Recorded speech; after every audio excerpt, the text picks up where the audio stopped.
मुख्य अतिथि महोदय श्री देवेंद्र सर, जो कि आज के कार्यक्रम के मुख्य अतिथि हैं। मैं सर को कुछ कहने से पहले मैं इनके लिए चंद शब्दों का समर्पण करना चाहूँगा।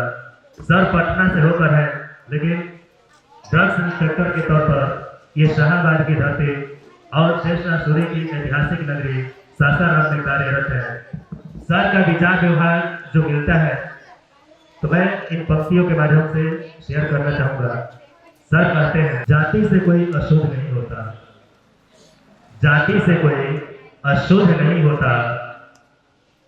कोई तो नजर आई होगी कमी धर्म में, वरना महलों का राजकुमार सिद्धार्थ गौतम बुद्ध न होता, वरना महलों का राजकुमार सिद्धार्थ गौतम बुद्ध न होता। Thank you, Rajesh, to give me this type of opportunity. मंच पर आए सभी अतिथिगण, दूर दूर से आए सभी नन्हे मुन्ने मासूम बच्चे एवं उनके गार्जियन तथा ऐसे हमारे ऐसे अतिथिगण जिनको कि हरेश भाई ने बुलाया है सम्मान प्राप्त करने के लिए, आप सभी का मैं हृदय से अभिनंदन करता हूँ। सामने गेट पे बैठे बच्चों को देखकर बहुत ही खुश हो रहा हूँ कि इतने डिसिप्लिन वे में कैसे बैठे हुए हैं। और जब लगता है हरीश भाई के बच्चे हैं और इन्होंने काफी डिसिप्लिन इन लोगों को सिखाया है। नहीं तो हम लोग तो बचपन में कुर्सी पर उछल कूद के बहुत उधम मचाया करते थे और कुर्सी तोड़ते थे। थैंक यू बच्चों, आप लोग इतने अच्छे तरीके से सुन रहे हैं। हमने आपकी तारीफ की है तो आप लोग उछल कूद उधम नहीं मचाएंगे।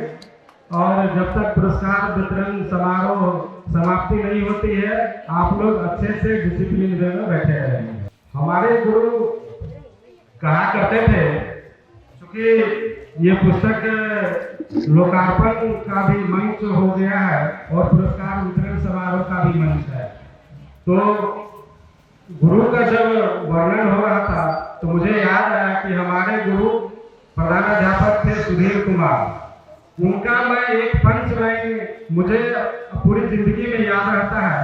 जब भी मैं अपने आप को कमजोर महसूस करता हूँ या कहीं पे लगता है कि मैं संकट में आ रहा हूँ, तो एक लाइन मुझे याद आता है कि मानव जब जोर लगाता है तो पत्थर को भी पानी बना देता है।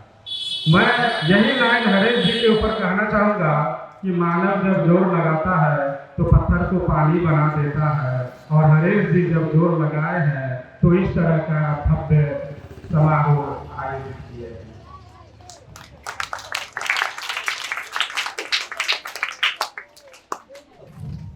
बच्चों, आप लोगों के लिए मैं कुछ कहना चाहूँगा, ध्यान से सुनेंगे। आप लोगों के लिए बहुत बड़ी चुनौती है। आने वाले समय में आप लोग भविष्य के देश के निर्माण करता है और अपने परिवार का, अपने समाज का और अपना जो करियर का निर्माण है उसका आपके हाथ में बहुत बड़ा दायित्व और जिम्मेदारी है। छोटे छोटे बच्चों से मैं यह कहना चाहूँगा कि आप लोग जो मोबाइल देखते हैं, मैं कुछ बच्चों को देख रहा था कि मोबाइल देख रहे हैं। मोबाइल देखिए, लेकिन सबका एक समय निर्धारित कीजिए कि हमको कितना मोबाइल देखना है, और गार्जियन को भी ये बताना होगा कि आपको कितना मोबाइल देखना है और कितना समय पढ़ना है, कितना खेलकूद में देना है, कितना समाज में देना है, कितना स्कूल में देना है और कितना बाकी समय बचे हुए जीवन में देना है। इन सभी विषयों पे हमारे पूर्ववक्ताओं ने बहुत विस्तृत रूप से आप लोगों को बताया। हमारे हरेश भाई, हमारे जो अध्यापक महोदय हैं, प्राध्यापक महोदय हैं, सभी ने बहुत अच्छे तरीके से आप लोगों को विस्तृत वर्णन करके बताया है कि कैसे अपने समाज का, अपने माता पिता का नाम आप लोगों को उज्जवल करना है। हरेश जी के द्वारा बताया गया था कि यहाँ पर ऐसे भी छात्र जो कि पूर्ववर्ती छात्र है या ग्राम स्वरूप के ऐसे विद्यार्थी जो कि नौकरी प्राप्त कर लिए हैं, उन्हें भी पुरस्कार देने के लिए बुलाया गया है। मैं उन लोगों से एक निवेदन करना चाहूंगा कि आप लोग इस मुकाम को हासिल कर लिए हैं, अपने करियर के उस शिखर को प्राप्त कर लिए हैं जहां पर अस्थायित्व का निर्माण होता है, और आप लोग एक अस्थायित्व को प्राप्त किए हैं।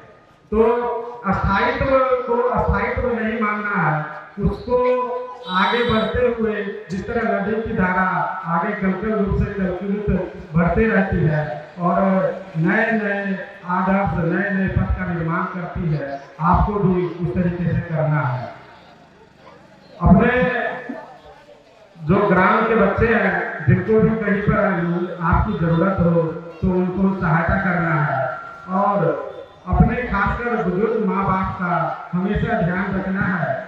ऐसा नहीं कि हम नौकरी प्राप्त कर लिए तो अपने माँ बाप को, अपने भाई बहन को या जो भी इस तरह के सहायता के लिए जो लोगों को चाहिए उनको ना करें।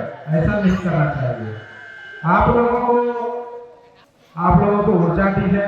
करोड़ की धरती को मैं वंदन करता हूँ और एक बार सभी को पुनः मैं अभिनंदन करता हूँ। धन्यवाद।